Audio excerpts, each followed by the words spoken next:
শিরোপা জয়ের স্বপ্ন আর পূরণ হলো না আর্জেন্টিনার। প্যারিস অলিম্পিকের কোয়ার্টার ফাইনালের উত্তেজনাপূর্ণ লড়াইয়ে ফ্রান্সের কাছে হেরে বিদায় নিয়েছে তারা।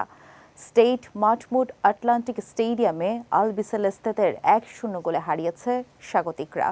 ফরাসিদের হয়ে জয়সূচক গোলটি করেছেন মাতেতা। কাতার বিশ্বকাপে ফ্রান্সকে হারিয়ে শিরোপা জিতেছিল আর্জেন্টিনা।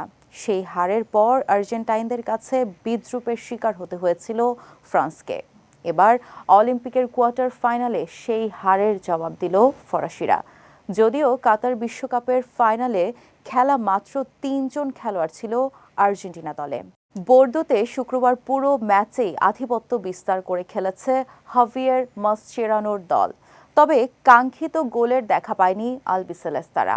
খেলার শুরুতেই গোল হজম করে আকাশি সাদা জার্সিধারীরা।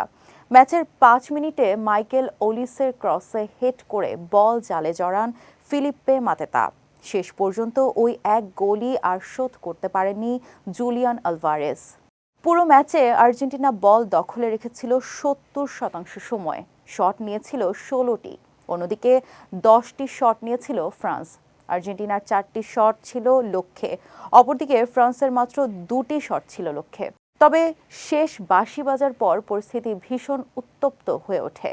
দুই দলের ফুটবলাররা প্রথমে বাগবিতণ্ডা ও পরে জড়িয়ে পড়ে হাতাহাতিতে। এদিন ম্যাচ শুরুর আগেই ফরাসি দর্শকেরা আর্জেন্টিনাকে দুয়ো দেয়। আর ম্যাচ হেরে আর্জেন্টিনা বিদায় নেয়ার পর তার রূপ নেয় বাগবিতণ্ডা ও হাতাহাতিতে। সবশেষ কাতার বিশ্বকাপ ফাইনাল শেষেও একই চিত্র দেখা গিয়েছিল।